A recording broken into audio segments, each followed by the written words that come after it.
আমাদের আত্মার আর এক ধরনের যে রোগগুলো আছে, যেই রোগগুলোর কথা যাকাতের আলোচনার মধ্যে সংক্ষিপ্ত করে বললাম, ওই রোগগুলো থেকে পরিষ্কার রাখাও আত্মাকে পরিষ্কার রাখা। সেটা কি? আপনার যদি রাগ হয় প্রচুর, তাহলে রাগ আত্মার রোগ, আপনি অসুস্থ। যে প্রচণ্ড রাগী, ও যখন রাগান্ত অবস্থায় আছে ও অসুস্থ। আপনার যদি অন্তরে হিংসা থাকে, তাহলে হিংসা আপনার অন্তরের অসুস্থতা। আপনি হিংসুটে মানে আপনি একজন মানসিক রোগী। আপনার অন্তরে যদি ঈর্ষা বিদ্বেষ থাকে, তাহলে আপনি একজন মানসিক রোগী, আপনার অন্তর অসুস্থ হয়ে গেছে।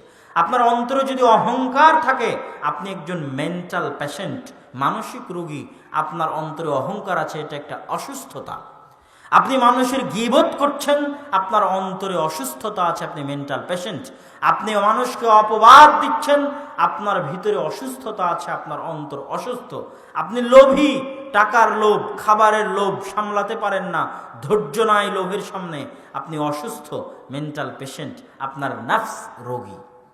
তাহলে এই যে নফসের যে অসুস্থতাগুলো আছে, ফি কুলুবিহিম মারাজ, ইবনুল কাইয়িম রাহিমাহুল্লাহ বলছেন নফস অসুস্থ হয়। এগুলো হচ্ছে নফসের অসুস্থতা। উনি এক এক এক এক করে গনিয়েছেন, যার কিছু উদাহরণ আমি আপনাদের সামনে পেশ করলাম। এটা হচ্ছে নফস অসুস্থ রোগী। তাহলে এই অসুস্থ নফস, এই মানসিক রোগীর কি চিকিৎসা? হিংসুটে মানসিক রোগী, রাগী মানসিক রোগী, অহংকারী মানসিক রোগী, লোভী মানসিক রোগী, ধৈর্য নাই অধৈর্য মানসিক রোগী, এই সমস্ত মানসিক রোগীর চিকিৎসা কি? রাসূলুল্লাহ সাল্লাল্লাহু আলাইহি ওয়াসাল্লামের কিছু হাদিস যদি আমরা সামনে রাখি, তাহলে আমাদের জন্য সহজ হবে এই সমস্ত মানসিক রোগের চিকিৎসা করতে। আগে আমাদের জানতে হবে যে এই সমস্ত মানসিক রোগ থেকে দূরে থাকা কতটা মহৎ এবং মহান কাজ, এবং এই সমস্ত মানসিক রোগে লিপ্ত হওয়া কতটা ভয়ঙ্কর এবং জঘন্য অপরাধ। সম্মানিত উপস্থিতি, রাসূলুল্লাহ সাল্লাল্লাহু আলাইহি ওয়াসাল্লাম একদিন এইরকম একটা মাজলিসে বসে আছেন। হাদিসের বর্ণনাকারী আনাস ইবনে মালিক, তিনি বলছেন, বাইনামা নাহনু জুলুসুন ইনদান নবী সাল্লাল্লাহু আলাইহি ওয়াসাল্লাম, আমরা সাহাবীরা রাসূল সাল্লাল্লাহু আলাইহি ওয়াসাল্লামের নিকটে বসে আছি একত্রে। হঠাৎ রাসূলুল্লাহ সাল্লাল্লাহু আলাইহি ওয়াসাল্লাম বললেন, ইয়াত্তালিউ আলাইকুম রাজুলুম মিন আহলিল জান্নাহ, কিছুক্ষণের মধ্যে তোমাদের নিকটে, তোমাদের মধ্যে একজন জান্নাতি ব্যক্তি আসবে। তো আমরা দেখলাম যে রজুলুম মিনাল আনসার, একজন আনসারি সাহাবী উজু করে তার দাড়ি নাড়াতে নাড়াতে, পানি ঝাড়তে ঝাড়তে মসজিদে প্রবেশ করলেন। দ্বিতীয় দিন আমরা রাসূলুল্লাহ সাল্লাল্লাহু আলাইহি ওয়াসাল্লামের সাথে বসে আছি। তিনি বললেন, ইয়াত্তালিউ আলাইকুম রাজুলুম মিন আহলিল জান্নাহ, তোমাদের নিকটে এখন একজন জান্নাতি ব্যক্তি আসবেন। আমরা আশ্চর্য হয়ে দেখলাম, গতকাল যে ব্যক্তি এসেছিলেন ওই ব্যক্তি আজ দ্বিতীয় দিন, তিনি একজন আনসারি সাহাবী, তার নাম হাদিসের মধ্যে উল্লেখ নাই। তৃতীয় দিন রাসূলুল্লাহ সাল্লাল্লাহু আলাইহি ওয়াসাল্লাম বললেন, ইয়াত্তালিউ আলাইকুম রাজুলুম মিন আহলিল জান্নাহ, এখন তোমাদের মধ্যে একজন জান্নাতি ব্যক্তি আসবে। আমরা দেখলাম ওই ব্যক্তি যে প্রথম দিন এসেছিল, ওই ব্যক্তি যে দ্বিতীয় দিন এসেছিল, ওই আনসারি সাহাবী আজকে প্রবেশ করলেন। তো আব্দুল্লাহ ইবনে আমর ইবনে আল-আস বলছেন, আমার অন্তরে কৌতূহল তৈরি হলো যে এই ব্যক্তির আমল সম্পর্কে অনুসন্ধান করার। প্রত্যেক মা এবং বোন, যতদূর পর্যন্ত মাইকের আওয়াজ যাচ্ছে, যতদূর পর্যন্ত মানুষ যারা দোকানপাটে বাজার করতেছে তাদের কানে আওয়াজ যাচ্ছে, তাদেরকে এই হাদিসটা, অন্য সকল আলোচনার সকল কথা ভুলে গেলেও এই হাদিসটা একটু 2 মিনিট 5 মিনিট মনোযোগ দিয়ে শ্রবণের আহ্বান জানাচ্ছি। হাদিস সহিহ, রাসূলুল্লাহ সাল্লাল্লাহু আলাইহি ওয়াসাল্লাম পরপর 3 দিন একজন ব্যক্তির ব্যাপারে বললেন এই ব্যক্তি জান্নাতি। আব্দুল্লাহ ইবনে আমর ইবনে আল-আস বলছেন, আমার আগ্রহ হলো, আমি জানতে চাই এই ব্যক্তি কি আমল করে। আমি তার কাছে গিয়ে বাহানা করলাম, বাহানা করে তার কাছে 3 দিন থাকতে চাইলাম, 3 দিন 3 রাত। তিনি আমাকে থাকার অনুমতি দিলেন। ফাবাতা ইনদাহু 3 লায়ালিন ওয়া 3 আইয়ামিন, আব্দুল্লাহ ইবনে আমর ইবনে আল-আস রাদিয়াল্লাহু তাআলা আনহু তার নিকটে 3 রাত 3 দিন অবস্থান করলেন। আব্দুল্লাহ ইবনে আমর ইবনে আল-আস রাদিয়াল্লাহু তাআলা আনহু নিজের মুখের কথা আপনাকে বলছি।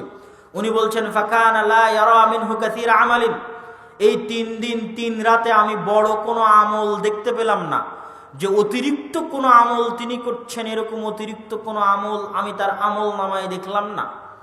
আরো নির্দিষ্ট করে আব্দুল্লাহ ইবনে আমর ইবনে আল-আস রাদিয়াল্লাহু তাআলা আনহু উল্লেখ করছেন, লাম ইয়ারাহু মুতাহাজ্জিদান ফিল লাইল, রাতের বেলায় তাহাজ্জুদের সালাত আদায় করতেও দেখলাম না।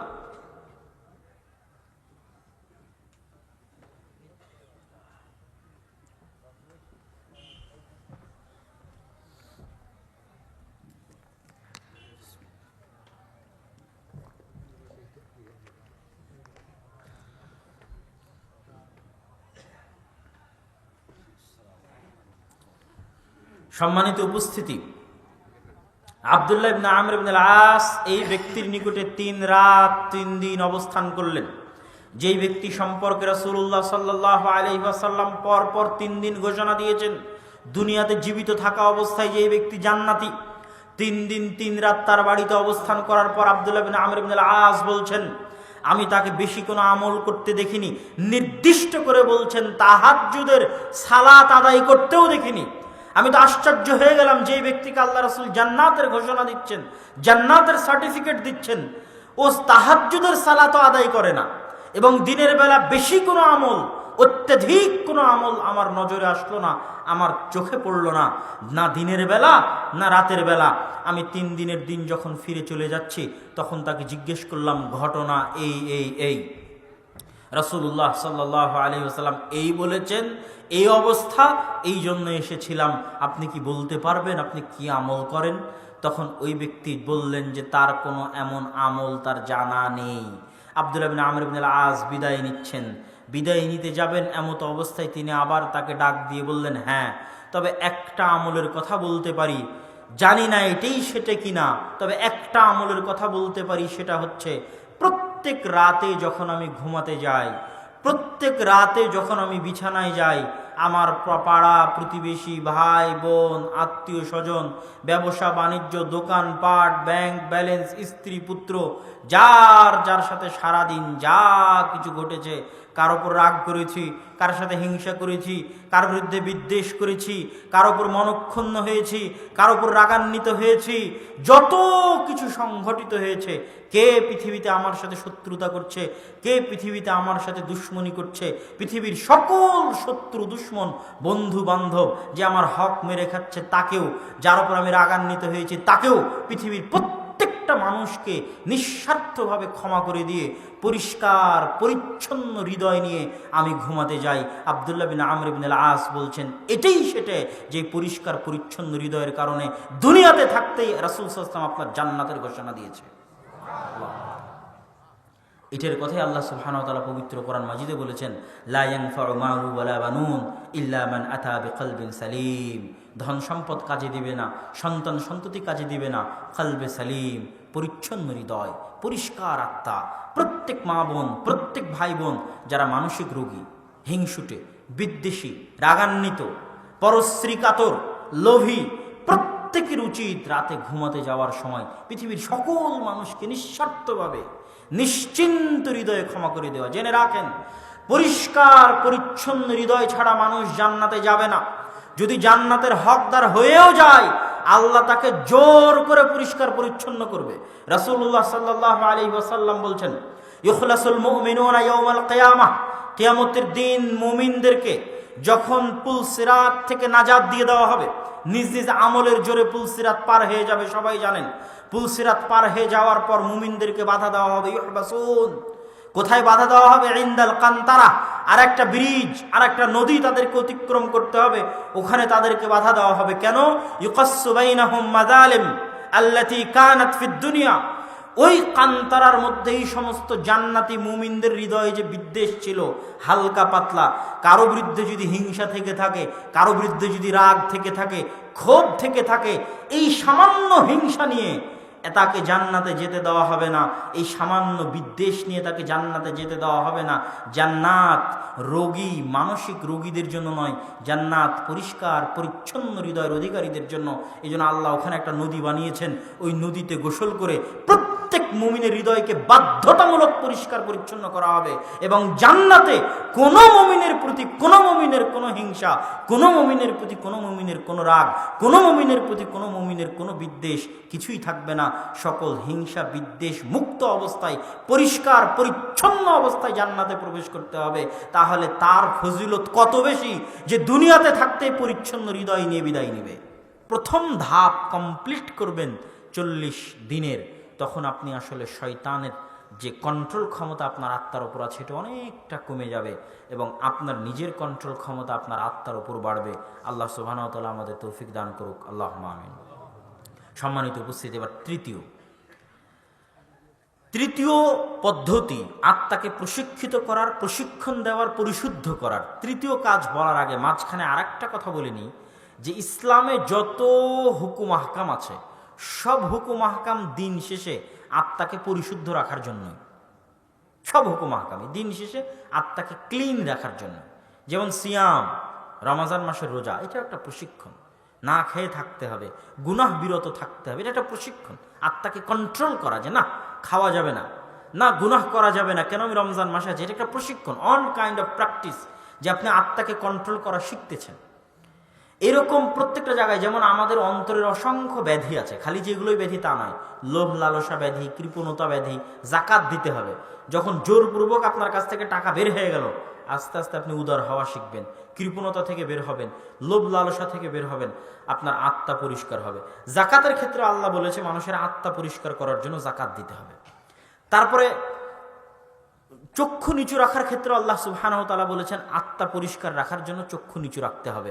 ওগুলো বিষয় আমি বিস্তারিত বলবো। তো তৃতীয় পদ্ধতি বলার আগে মাঝখানে যেটা বললাম, ইসলামের যত হুকুম আহকাম আছে সবগুলোর মূল উদ্দেশ্য হচ্ছে আমাদের নাফস যেন ক্লিন এবং পরিষ্কার থাকে।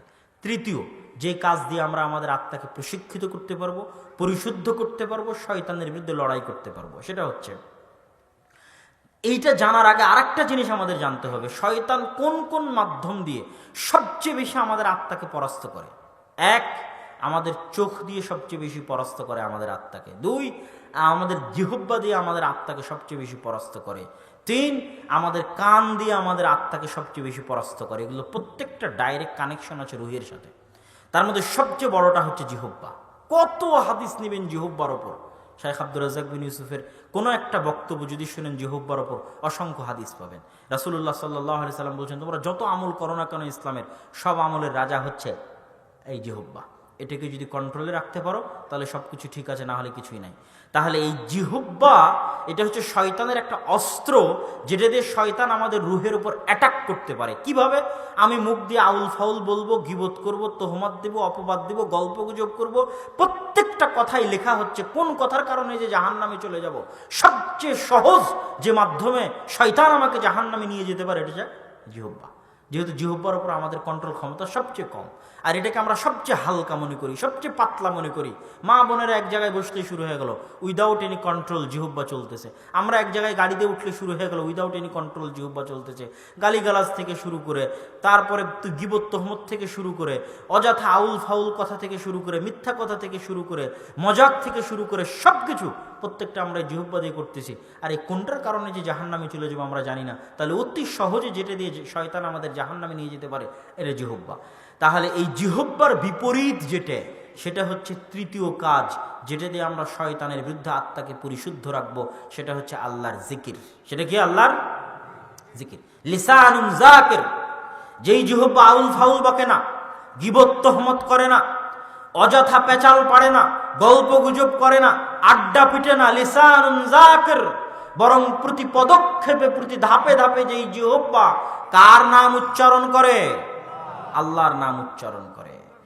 তাহলে প্রতি ধাপে ধাপে আল্লাহর নাম উচ্চারণ করার বিরুদ্ধে শয়তানের কি সম্পর্ক? আশ্চর্য হবেন। রাসূলুল্লাহ সাল্লাল্লাহু আলাইহি ওয়াসাল্লাম যত দোয়া দিয়েছেন, প্রত্যেকটা দোয়াকে উনি শয়তানের সাথে রিলেট, কানেক্টেড করেছেন। প্রত্যেকটা দোয়া। আমি আপনাকে একটা একটা করে উদাহরণ দিই। রাসূলুল্লাহ সাল্লাল্লাহু আলাইহি সাল্লাম বলছেন, ইযা দাখালা আহাদুকুম ফি বাইতিহি, যখন তোমাদের কেউ বাড়িতে প্রবেশ করে তখন যেন বলে আসসালামু আলাইকুম। আসসালাম আল্লাহর নাম। যদি আসসালামু আলাইকুম বলে, বাড়ি থেকে শয়তান পালাবে। যদি আসসালামু আলাইকুম না বলে, শয়তান বলবে বাড়ি তোমাদের থাকার জায়গা, খাওয়ার জায়গা।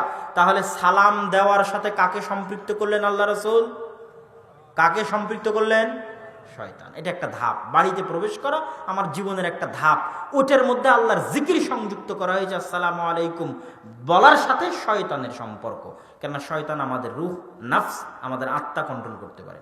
ইযা আকালা আহাদুকুম লাম ইয়াযকুর ইসমাল্লাহ, যখন তোমাদের কেউ খায় যদি বিসমিল্লাহ বলে শয়তান খাবে না, যদি বিসমিল্লাহ না বলে ওর সাথে শয়তান খাবে।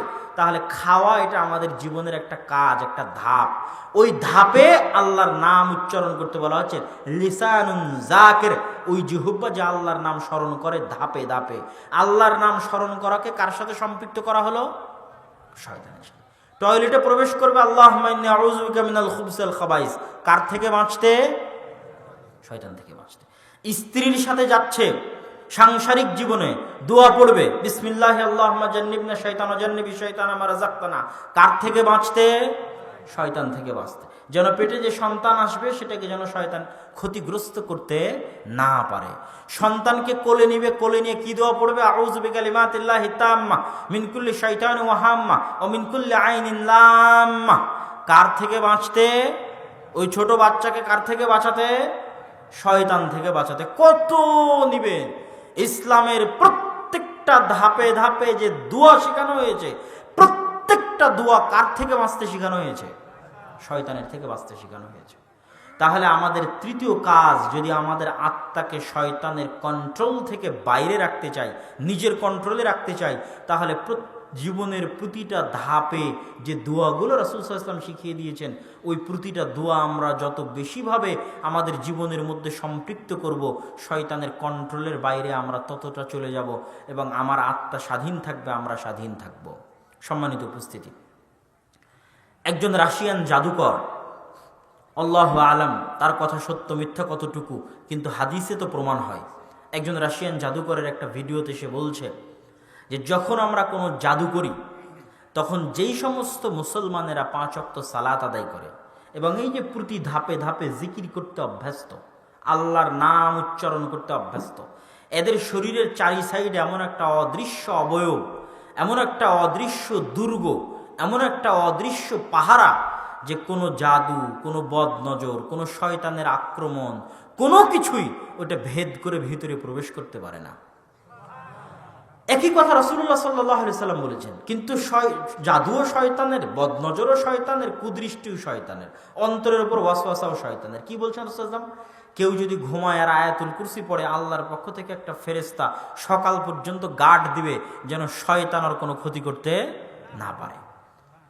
তাহলে এই যে প্রতি ধাপে ধাপে দোয়া, বিসমিল্লাহি লা ইয়াদুররু মা ইসমি শাইউন ফিল আরদি ওয়ালা ফিস সামা ওয়া হুয়াস সামিউল আলিম, কেউ যদি সকালে বলে সন্ধ্যা পর্যন্ত শয়তান আর কোনো ক্ষতি করতে পারবে না, সন্ধ্যায় বললে সকাল পর্যন্ত শয়তান আর কোনো ক্ষতি করতে পারবে না।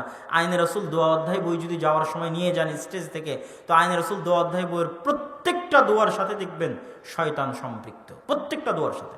সূরা নাস, ফালাক, ইখলাস এগুলোর মধ্যে প্রত্যেকটা জায়গায় শয়তান থেকে পরিত্রাণ চাওয়া হয়েছে। তাহলে শয়তান আমাদের ভয়ঙ্কর শত্রু। শয়তান থেকে বাঁচতে 1 নাম্বার তাওহীদ, 2 নাম্বার সালাত, 3 নাম্বার কি বলেন তো? জিকির। 3 নাম্বার কি? কেননা শয়তানের সবচেয়ে বড় অস্ত্র জিহ্বা। এই জিহ্বাকে এখন শয়তানের বিরুদ্ধে প্রয়োগ করতে হবে। আউল ফাউল বকা বন্ধ, গল্পগুজব বন্ধ, গীবত তোহমত বন্ধ, তাহলে শয়তান বিপদে। জিহ্বা এখন কি কাজে লাগবে? বাড়িতে প্রবেশ করলে আসসালামু আলাইকুম, খেতে বসলে বিসমিল্লাহ, বাড়ি থেকে বের হলে বিসমিল্লাহি তাওয়াক্কালতু আলাল্লাহ লা হাওলা ওয়ালা কুওয়াতা ইল্লা বিল্লাহ, গাড়িতে উঠলে সুবহানাল্লাযী সাখখারা লানা হাদা ওয়া মা কুন্না লাহু মুকরিনিন ওয়া ইন্না ইলা রাব্বিনা লামুনকালিবুন। স্ত্রীর কাছে গেলে এটা, নতুন জামা কিনলে এটা, নতুন কাপড় পরলে এটা, বাড়ি থেকে বের হলে এটা, টয়লেটে প্রবেশ করলে এটা, টয়লেট থেকে বের হলে এটা। প্রত্যেক ধাপে ধাপে আমি শয়তানের বিরুদ্ধে যুদ্ধ করতেছি। কি দিয়ে? লিসানুন যাকির। শয়তানের বিরুদ্ধে একটা অদৃশ্য দুর্গ তৈরি করতেছি, অদৃশ্য বুদ্ধ তৈরি করতেছি, অদৃশ্য বর্ম গায়ে ধারণ করতেছি, যে অদৃশ্য বর্ম দুর্গকে ভেদ করে পৃথিবীর কোনো শক্তি, পৃথিবীর কোনো শয়তানি শক্তি, কোনো কুদৃষ্টি, কোনো বদনজর, কোনো জাদুটোনা, কোনো কিছু, শয়তানের কোনো ওয়াসওয়াসা যদি কেউ প্রতিনিয়ত পড়তে থাকে, লিসানুন যাকির, ভেদ করে তার অন্তরে প্রভাব সৃষ্টি করা শয়তানের পক্ষে, কুদৃষ্টির পক্ষে, বদনজরের পক্ষে, জাদুটোনার পক্ষে অসম্ভব, ইম্পসিবল।